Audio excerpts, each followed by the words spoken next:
مومنو، اگر تم میری راہ میں لڑنے اور میری خوشنودی طلب کرنے کے لیے مکے سے نکلے ہو تو میرے اور اپنے دشمنوں کو دوست نہ بناؤ۔ تم تو ان کو دوستی کے پیغام بھیجتے ہو اور وہ دین حق سے جو تمہارے پاس آیا ہے منکر ہیں، اور اس وجہ سے کہ تم اپنے پروردگار یعنی اللہ تعالیٰ پر ایمان لائے ہو، پیغمبر صلی اللہ علیہ وآلہ وسلم کو اور تم کو جلا وطن کرتے ہیں۔ تم ان کی طرف پوشیدہ دوستی کے پیغام بھیجتے ہو، اور جو کچھ تم مخفی طور پر اور جو علل اعلان کرتے ہو وہ مجھے معلوم ہے، اور جو کوئی تم میں سے ایسا کرے گا وہ سیدھے رستے سے بھٹک گیا۔ اگر یہ کافر تم پر قدرت پالیں تو تمہارے دشمن ہو جائیں، اور ایذا کے لیے تم پر ہاتھ بھی چلائیں اور زبانیں بھی، اور یہ چاہتے ہیں کہ تم کسی طرح کافر ہو جاؤ۔ قیامت کے دن نہ تمہارے رشتے ناتے کام آئیں گے اور نہ اولاد۔ اس روز وہی تم میں فیصلہ کرے گا، اور جو کچھ تم کرتے ہو اللہ اس کو دیکھتا ہے۔ مسلمانوں، تمہیں ابراہیم اور ان کے رفقا کی نیک سیرت کو اپنانا ضروری ہے۔ جب انہوں نے اپنی قوم کے لوگوں سے کہا کہ ہم تم سے اور ان بتوں سے جن کو تم اللہ کے سوا پوجتے ہو بے تعلق ہیں، ہم تمہارے معبودوں کے کبھی قائل نہیں ہو سکتے، اور جب تک تم ایک اللہ پر ایمان نہ لاؤ ہم میں تم میں ہمیشہ کھلم کھلا عداوت اور دشمنی رہے گی۔ ہاں، ابراہیم نے اپنے باپ سے یہ ضرور کہا تھا کہ میں آپ کے لیے مغفرت مانگوں گا، اور میں اللہ کے سامنے آپ کے بارے میں کسی چیز کا کچھ اختیار نہیں رکھتا۔ اے ہمارے پروردگار، تجھی پر ہمارا بھروسہ ہے اور تیری ہی طرف ہم رجوع کرتے ہیں، اور تیرے ہی حضور میں ہمیں لوٹ کر آنا ہے۔ اے ہمارے پروردگار، ہم کو کافروں کے ذریعے فتنے میں نہ ڈالنا،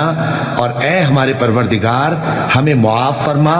بے شک تو غالب ہے، حکمت والا ہے۔ تم مسلمانوں کو یعنی جو کوئی اللہ کے سامنے جانے اور روز آخرت کے آنے کی امید رکھتا ہو اسے ان لوگوں کی نیک سیرت اپنانی چاہیے، اور جو روگردانی کرے تو اللہ بھی بے نیاز ہے، لائق حمد و ثنا ہے۔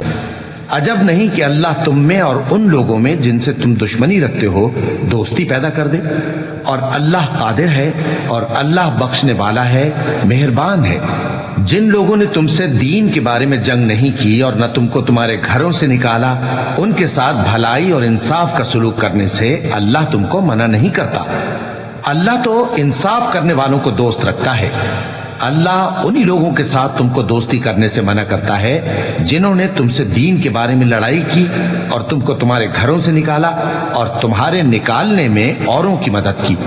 تو جو لوگ ایسوں سے دوستی کریں گے وہی ظالم ہیں۔ مومنوں،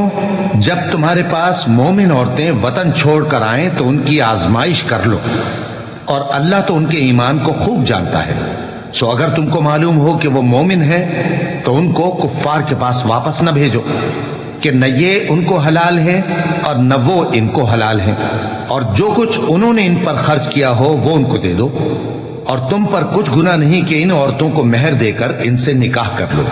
اور کافر عورتوں کے ساتھ تعلقات نکاح باقی نہ رکھو،